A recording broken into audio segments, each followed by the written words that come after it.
பாக்கியலட்சுமி இங்கே நேராக செலியனும் கோபியும் அந்த ஆகாஷ் தேடி வீட்டுக்கு போகிறாங்க. ஏன்னா இந்த ஆகாஷை சும்மா விடக்கூடாது. இங்கே இனியா ஒரு முடிவோடு இருக்கா. ஆகாஷ் நல்லா படிக்கிற பையன், எப்படியும் படித்து நல்லா வேலைக்கு போவான். அவன் நல்லா வேலைக்கு போனால் கண்டிப்பாக கை நிறைய சம்பாதிப்பான். அதனால் எந்த கவலையும் இல்லை. நான் ஆகாஷ் தான் கல்யாணம் பண்ணிப்பேன் அப்படின்னு இனியா இங்கே திட்டவட்டமாக சொல்லிடுறாங்க. இதனால் இனிமேல் நம்ம இனியாகிட்ட பேசி பிரயோஜனம் இல்லை அப்படின்னு இங்கே செலியனும் கோபியும் ரொம்பவே கடுப்பாக இருக்காங்க. அப்போது செலியன் சொல்கிறான் கோபிகிட்ட, அப்பா நான் இனியாகிட்ட பேசினப்பா, இதுக்கப்புறம் இனியா மனசு மாறுவான்னு எனக்கு நம்பிக்கை இல்லை. இனியாவை பொறுத்த வரைக்கும் இனியா மனசில் அந்த ஆகாஷ் இருக்கான். இனிமேல் நாம் இனியா கிட்ட பேசுறதை விட அந்த ஆகாஷ்கிட்ட பேச தான் கரெக்டாக இருக்கும். என்ன சரியா சொல்கிற? புரியல எனக்கு. அப்பா இங்கே இனியாவும் ஆகாஷும் லவ் பண்ணுறாங்க. நாம் ஆகாஷ்கிட்ட பேசி ஆகாஷை ஒரு வழி பண்ணிட்டோம் அப்படின்னா ஆகாஷா கண்டிப்பாக நம்மளை விட்டு பிரிஞ்சு போயிடுவான். ஆகாஷ் பிரிஞ்சு போயிட்டானா இனியாவில் என்ன பண்ண முடியும்?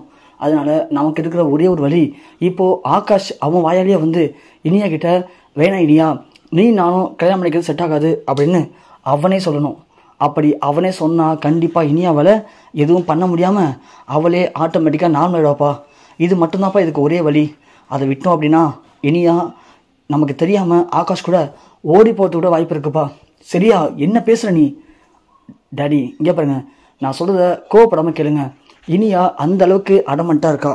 நான் சொல்கிறது தான் நடக்கும். அதனால் நாம் என்ன பண்ணலான்னா நாம் போய் ஆகாஷ்கிட்ட பேசுவோம் அப்படின்னு சொல்கிறாங்க. கோபி ஒன்று, என்ன சரியா சொல்கிற? ஆகாஷ்கிட்ட போய் பேசணுமா? டேய் நீ என்ன நினச்சிட்ருக்க? அவன் யாரா? முதல்ல நம்ம வீட்டில் நாம் சாப்பிட்டு வைக்கிற எச்சு தட்டையும் நம்ம கழட்டி போகிற ட்ரெஸ்ஸையும் துவைக்கிற ஒரு வேலைக்காரி செல்வி, அவளுடைய பையன். அவனுடைய தராதரம் என்ன, தகுதி என்ன? நம்மளுடைய தராதரம் என்ன, தகுதி என்ன, நம்ம ஸ்டேட்டஸ் என்ன? அப்படி இருக்கும்போது நாம் போய் அவன்கிட்ட என் பொண்ணை விட்டுடுறா, என் பொண்ணை விட்டு ஒதுங்கிடு, என் பொண்ணுக்கும் உனக்கும் கல்யாணம் நடந்துச்சுன்னா செட் ஆகாது, அது எனக்கும் என் கௌரவத்துக்கும் குறைச்சலாக இருக்கும் அப்படின்னு கெஞ்ச சொல்கிறியா? சரியா?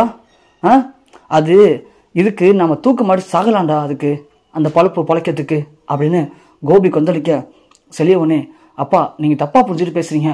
நான் ஒன்றும் அவன்கிட்ட போய் கெஞ்ச வேணான்னு சொல்லப்பா. நாம் போவோம், அவன்கிட்ட பேசுவோம். இது மாதிரி என்னத்துடா எங்கள் வீட்டு பொண்ணை லவ் பண்ணுற, உனக்கு ஒரு வாய்ப்பு தரோம், எங்கள் பொண்ணை விட்டு ஓடிடு, அவ்வளோதான் உனக்கு மரியாதை. அப்படி இல்லை அப்படின்னா நீ உயிரோட இந்த ஊருக்குள்ளேயே இருக்க முடியாதுன்னு அவனை மிரட்டி விடுவோம்ப்பா. அதை விட்டுட்டு நான் ஏன்ப்பா அவன்கிட்ட போய் கெஞ்ச சொல்கிறேன் அப்படின்னு சொல்ல, கோபி ஒன்று, இல்லை சரியா, எனக்கு என்னமோ இனியாகிட்ட பேசுறது தான் சரின்னு படுது.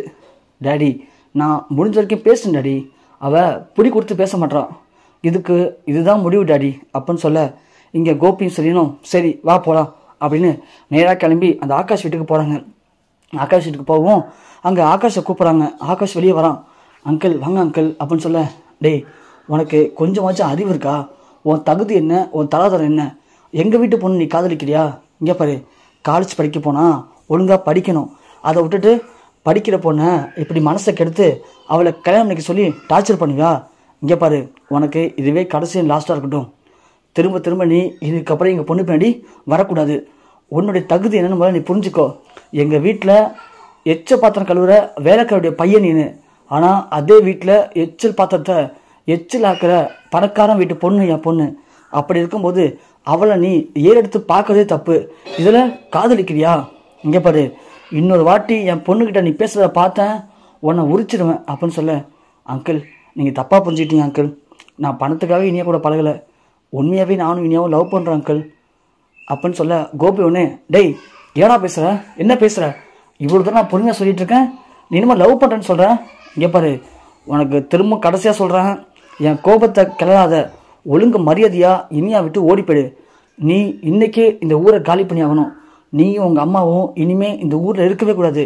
அதையும் மீறி இருந்தீங்க இந்த உலகத்தில் இருக்க மாட்டேன் பார்த்துக்கோ அப்படின்னு இங்கே கோபி மிரட்ட, இங்கே ஆகாஷ் சொன்னேன், அங்கிள் ஒரு வாட்டி எனக்கு வாய்ப்பு கொடுங்க அங்கிள், நல்லா படிச்சுட்ருக்கேன் அங்கிள், படித்து முடிச்சுட்டு நல்ல வேலைக்கு போவான் அங்கிள், போயிட்டு கண்டிப்பாக நல்லா கை நிறைய சம்பாதிப்பான் அங்கிள். அப்போது இது ஒன்றும் பிரச்சனை இருக்காது அங்கிள், நானும் இனியாவும் டீப்பாக லவ் பண்ணுறேன் அங்கிள், கொஞ்சம் புரிஞ்சுக்க அங்கிள் அப்படின்னு ஆகாஷ் பேச, டேய் சரியா, நான் தான் அப்போயே சொன்னலாடா, இவன் நம்ம சொல்கிறத கேட்க மாட்டான்டா. இவங்களுக்கு நம்மள மாதிரி பணக்கார வீட்டு பொண்ணை காதலிச்சு அது மூலயமா எப்படியாவது பணக்காரன் ஆயினுன்னு ஆசை. அப்படி இருக்கும்போது எப்படா இவெல்லாம் நம்ம இனியா விட்டு போவான்? இவன் போக மாட்டான்டா, இவன் போக மாட்டான் அப்படின்னு சொல்ல, டாடி அப்படின்னு சொல்லிட்டு இங்கே ஓடி போன செலியன் கீழே அந்த கட்டை எடுத்து ஆகாஷை அடி அடிச்சு பொழக்கிறாரு. அங்கேருந்து எல்லாருமே சுற்றி வேடிக்கை பார்க்குறாங்க. அடித்து முடிச்சுட்டு அங்கே இருக்க ஒருத்தன் கேட்குறாங்க, ஏன் தம்பி இப்படி போட்டு சின்ன பையன் அடிக்கிறீங்க அப்படின்னு கேட்க, யாருமா சின்ன பையன்? இவன் சின்ன பையனா? இவன் சின்ன பையனா? என் வீட்டு பொண்ணை காலேஜ் அனுப்புகிற பொண்ணை அதுகிட்ட போயிட்டு ஆசை வார்த்தை பேசி மயக்கி அவளை காதலிக்கிறேன்னு சொல்லி கெடுத்து வச்சிருக்காமா அந்த பையன். அப்படி இருக்கும்போது இவனை உயிரோடு விடுறேன்னு சந்தோஷப்படுங்க. வர கடுப்புக்கு இப்பயே போலீஸுக்கு கால் பண்ணி இவனை பிடிச்சி உள்ளே வைக்கணும்னு தோணுது. இருந்தாலும் போனால் போதுன்னு விட்டுட்டு போகிறேன். இங்கே பாரா, இன்னொரு வாட்டி என் பொண்ணுக்கிட்ட பேசுறதையோ என் பொண்ணு பின்னாடி வரதையோ நான் பார்த்தேன், உனக்கு அவ்வளோதான் சொல்லிட்டு இங்கே ஆகாஷை அடித்து போட்டுட்டு செலியனும் கோபியும் அங்கேருந்து கிளம்புறாங்க. இங்கே ஆகாஷ் வழி தாங்க முடியாமல் வீட்டில் படுத்திருக்கான். அப்போ தான் செல்வி வராங்க. வந்து ஆகாஷை பார்த்தோன்னே செல்வி இங்கே பயங்கரமாக அழுகுறாங்க. என்னாச்சு ஆகாஷ், உனக்கு என்ன ஆச்சுடா அப்படின்னு கேட்க, அப்போ தான் பக்கத்து வீட்டில் இருக்க ஒருத்தன் வந்து, அக்கா எங்கக்கா போனேன், நம்ம ஆகாஷை போட்டு 2 பேரும் வந்து அடின்னு அடித்து பொழந்துட்டாங்க. கேட்டதுக்கு எங்கள் வீட்டு பொண்ணு பின்னாடி வந்தான், இதுதான் கதை, இதுக்கு மேலே அவன் எங்கள் வீட்டு பொண்ணு பின்னாடி வந்தானா அவனை உண்டுன்னு ஆக்கிடுவேன்னு சொல்லி அவனை போட்டு பயங்கரமாக அடிச்சிட்டாங்கக்கா. பார்க்கவே பாவமாக இருக்கு ஆகாஷ் அப்படின்னு சொல்லி இங்கே சொல்லவும் செல்வி பயங்கரமாக அழுகுறாங்க. அழுத செல்வி உடனே பாக்கியாவுக்கு கால் பண்ணுறாங்க. பாக்கியாவுக்கு கால் பண்ணவும் பாக்கியா முதல்ல எடுக்கலை. திரும்பவும் செல்வி கால் பண்ணுறாங்க. பாக்கியா எதுக்கு இவ இப்போ அடிச்சுட்டே இருக்கா அப்படின்னு யோசிச்சுக்கிட்டே ஃபோன் எடுக்கிறாங்க. எடுத்த உடனே இங்கே செல்வி, அக்கா ஏன்க்கா அப்படி பண்ண, நான் தான் சொல்லிட்டேனேக்கா எனக்கும் என் பையனுக்கும் சம்மந்தம் இல்லைன்னு சொல்லிட்டு, என் பையன் தெரியாமல் பண்ணிட்டாக்கா, அவன் சின்ன பையன்க்கா, இதுக்கப்புறம் கண்டிப்பாக என் பையனால் உன் பொண்ணுக்கு எந்த ஒரு தொல்லையும் வராதுன்னு சொன்னேனேக்கா. அப்படி இருந்தும் எதுக்கு அப்படி ஆலோசிச்சு அடிச்சிங்க, பாவக்கா படிக்கிற பையன் அடிபட்டு வழியில் கத்திட்டு இருக்காங்க, ஏன்க்கா அப்படி பண்ணீங்க அப்படின்னு கேட்க, உடனே பாக்கியா என்ன செல்வி சொல்கிற, நான் ஆள் வச்சு அடிச்சேனா, இங்கே பாரு செல்வி நீ தப்பாக பிடிச்சிட்டு பேசிகிட்டு இருக்க, யார் இப்படி பண்ணது அப்படின்னு கேட்க, உடனே இங்கே செல்வி சொல்கிறாங்க, என்னக்கா உங்களுக்கு தெரிஞ்சு நடக்குதா தெரியாமல் நடக்குதான்னு தெரிலக்கா, கோபி சாரும் செலியன் தம்பியும் வந்து இங்கே ஆகாஷை போட்டு கட்டையால் அடின்னு அடித்து பொழந்துட்டாங்க. ஆனால் நீங்கள் இந்த அளவுக்கு இறங்கி வந்து நான் எதிர்பார்க்கவே இல்லைக்கா. ஏன்க்கா என் பையன் மட்டுமாக்கா லவ் பண்ணான், இனியாவும் தான் லவ் பண்ணான், அப்போது இனியா லவ் பண்ண தப்பு இல்லை, என் பையன் பதிலுக்கு லவ் பண்ணால் தப்பாக்கா, அப்போது என் பையன் மட்டும் அடிப்பீங்களா, இது எந்த விதத்துலக்கா நியாயம், கொஞ்சமாச்சும் நியாயத்தோடு நடந்து கொண்டு தானக்கா நீங்கள் அப்படின்னு இங்கே செல்வி பேசிட்டு அழுதுகிட்டே ஃபோன் வச்சுட்டாங்க. இங்கே பாக்கியாவோட செம்ம டென்ஷனாக இருக்காங்க. அப்பன்னு பார்த்து செலியனும் கோபியும் வீட்டுக்கு வராங்க. வீட்டுக்கு வந்தோடனே பாக்கியா கீழே வராங்க. வந்ததும் சரியா நில்லு, எங்கே போய்ட்டு வர நீ இப்போ அப்படின்னு கேட்க, ஏமா என்னாச்சு, இப்போ நீ எதுக்கு போய் ஆகாஷை அடிச்ச அப்படின்னு கேட்க, இனியா ஒரு பக்கம் ஷாக் ஆகுறாங்க. உடனே கோபி, என்ன பாக்கியா என்ன கேட்குற, அவனை அடித்தா உடைக்கினா வலிக்குது, இங்கே பாரு ஒன்னால தான் என் பொண்ணு கெட்டு போயிட்டுருக்கா, அப்படி இருக்கும்போது இதுக்கு நான் தானே ஒரு முடிவு கட்ட முடியும், அதான் நானும் செல்லின்னு போனோம், அந்த ஆகாஷை அடித்து இதுக்கப்புறம் இனியா அப்படி வரக்கூடாதுன்னு சொல்லிட்டு வந்திருக்கோம் அப்படின்னு சொல்ல, சி வாய முடுங்க, உங்களுக்கு இந்த வாதம் சொல்கிறதுக்கு வெக்கமாக இல்லை, இனியா கெட்டு போனதுக்காரம் நானா, வெளியில் போய் பாருங்கள் தெரியவே உங்களை காரி துப்பும், ஆனால் உங்களை போனால் போதுன்னு இந்த வீட்டுக்குள்ளே விட்டு வச்சுருக்கல, அதனால் நீங்கள் இன்னமும் பேசுவீங்க, இதுக்கு மேலேயும் பேசுவீங்க, என்னமோ ரொம்ப பெரிய யோக்கிய மாதிரி பேசுகிறீங்க, ஏன் நீங்கள் எந்த தப்பு பண்ணலையா, கல்யாணம் ஆகி 3 பிள்ளைங்க, அதுவும் கல்யாண வயசில் இருக்கிற 3 பிள்ளைங்க இருக்கும்போது எவ்வளோ ஒருத்தி முக்கியம்னு சொல்லி என்னை ஏமாற்றி டிவோர்ஸ் பண்ணிவிட்டு அவளை போய் கல்யாணம் பண்ணிக்கிட்டு அதுவும் என் வீட்டுக்கு எய்த்தாப்பே வந்து குடியிருந்தீங்களே, அப்போல்லாம் அசிங்கமாக தெரில, அதெல்லாம் பார்த்து உங்கள் பொண்ணு கெட்டு போக மாட்டாளா, அப்போது அதெல்லாம் நல்ல பழக்கம் அப்படின்னா இனியா பண்ணுறது மட்டும் தப்பா சொல்லுங்கள், இந்த அளவுக்கு கேவலமான வேலையெல்லாம் நீங்கள் பார்த்துட்டு என்ன வந்து சொல்கிறீங்க, அதுவும் என் பொண்ணு தப்பான்னு சொல்கிறீங்களா,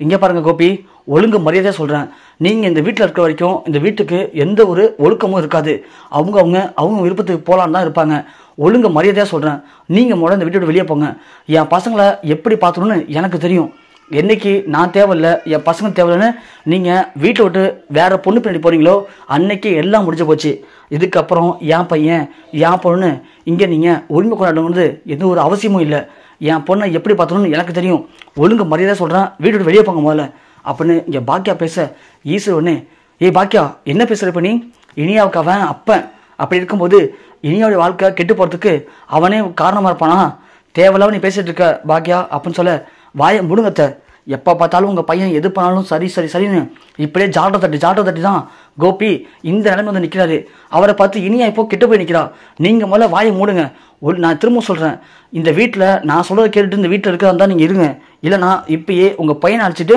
ஒழுங்காக நீங்கள் வீட்டு வெளியே போங்க முதல்ல, அப்போ தான் இந்த வீடு ஒழுங்காக மாறும் பழைய மாதிரி அப்படின்னு இங்கே பாக்கியா சொல்ல, ஈஸ்வரியாலையும் ஒன்றும் பேச முடியல, கோபியாலையும் ஒன்றும் பேச முடியல, கோபி அப்படியே அமைதியாக நிற்கிறாரு. பாக்கியா சொல்கிறாங்க, இங்கே பாருங்க கோபி திரும்பவும் இங்கே நின்றுட்டு இருக்காதீங்க, நான் திரும்ப சொல்கிறது தான் கடைசி, இன்றைக்கி சாயந்தரத்துக்குள்ளே நீங்கள் வீட்டை விட்டு வெளியே போகிறீங்க, என் குடும்பத்தை எப்படி பார்த்தோன்னு எனக்கு தெரியும் அப்படின்னு சொல்லிட்டு பாக்கியா ரொம்ப வேகனமாக அங்கேருந்து கிளம்பி ரெஸ்டாரண்ட்டுக்கு போகிறாங்க.